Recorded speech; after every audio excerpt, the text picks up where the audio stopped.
Imagine waking up in a tent miles away from home. The weight of a rifle, not just in your hands, but pressing down on your mind.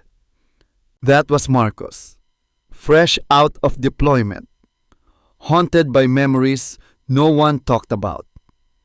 He saw brothers and sisters in uniform crumble under invisible scars.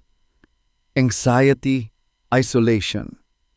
The struggle to reintegrate into civilian life.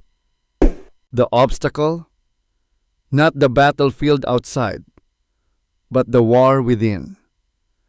Marcus realized traditional support groups didn't reach those who needed help most. So he took a different path. Using his own experience, he started something raw and real. A podcast where veterans shared unscripted stories, not polished speeches. He created a safe space where vulnerability was strength and no one had to pretend to be okay.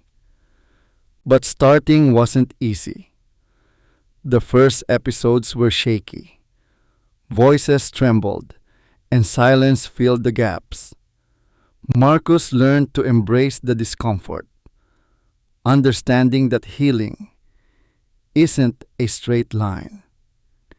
He reached out to therapists, peer supporters, and even artists to blend storytelling with emotional tools, breathing exercises, creative expression, and peer validation. Slowly, the community grew. Veterans who once felt invisible began connecting, sharing strategies to cope with nightmares, loneliness, and the dissonance of civilian life. Marcus introduced a simple yet powerful practice. Every day, write down one small victory, a step out of bed, a moment of laughter, a call to a friend. This tangible acknowledgement of progress turned despair into momentum. One listener, Sarah, shared how Marcus's podcast helped her finally seek therapy after years of silence.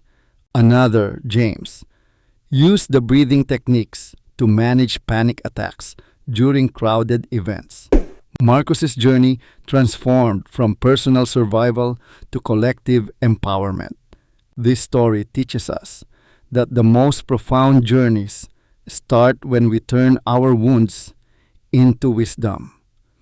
When faced with invisible battles, creating authentic connections and practical tools can light the way. If you're struggling, start small. Share your truth with one person. Jot down your daily wins and seek out communities that resonate with your story. Healing isn't about perfection, it's about persistence. Marcus's mission reminds us, sometimes, the greatest service is not on the battlefield, but in helping each other navigate the toughest fights within.